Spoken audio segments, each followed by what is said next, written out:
Ang lungkot ng mo kasi walang boating. Yung mga bibi, tignan naman ninyo yung mga bibi. Oh, naka-parking sila. Matagal nang sarado yan. Matagal nang nakasara yung boating area nila. Oh, kita ninyo, naka-parking yung mga bibi sa daan. Naka-parking. Live lang tayo dito.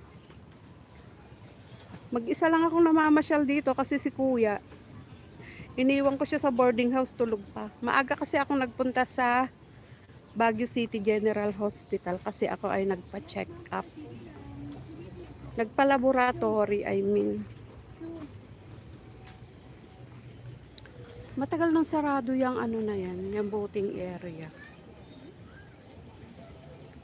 Yan, kita niyo yung mga bulaklak na yan, oh. Ang ganda. Ano kayang kahoy yan? Ang ganda ng kanyang bulaklak. Yan.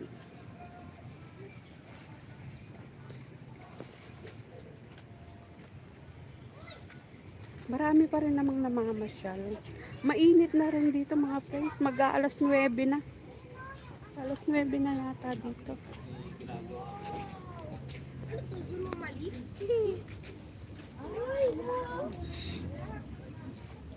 Daming pasalubong. Medyo mainit na. Yan mga artificial lang.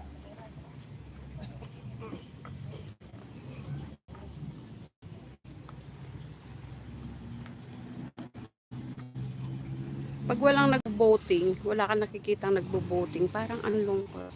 O, kita nyo naman itong mga artificial. Yan, good morning, good morning. Live lang tayo sandali.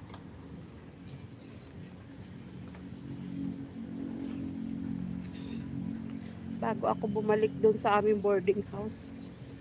Maaga pa. Kaya marami pang nakasara. May mga kalapati pa dyan na nakakulong. Ginagawa kasi nila yung boating area na yan. Matagal na yan. Hindi nga nila binuksan yan nung pinagbenga eh.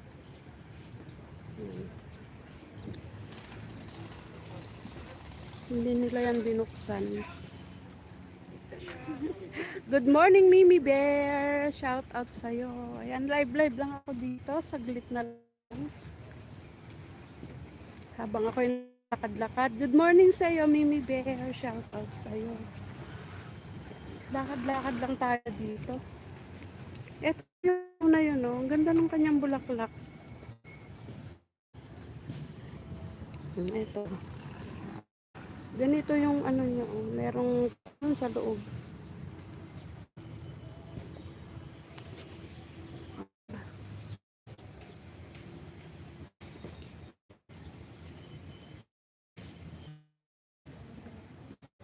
Ito yung bulaklak, oh. Kala mo siya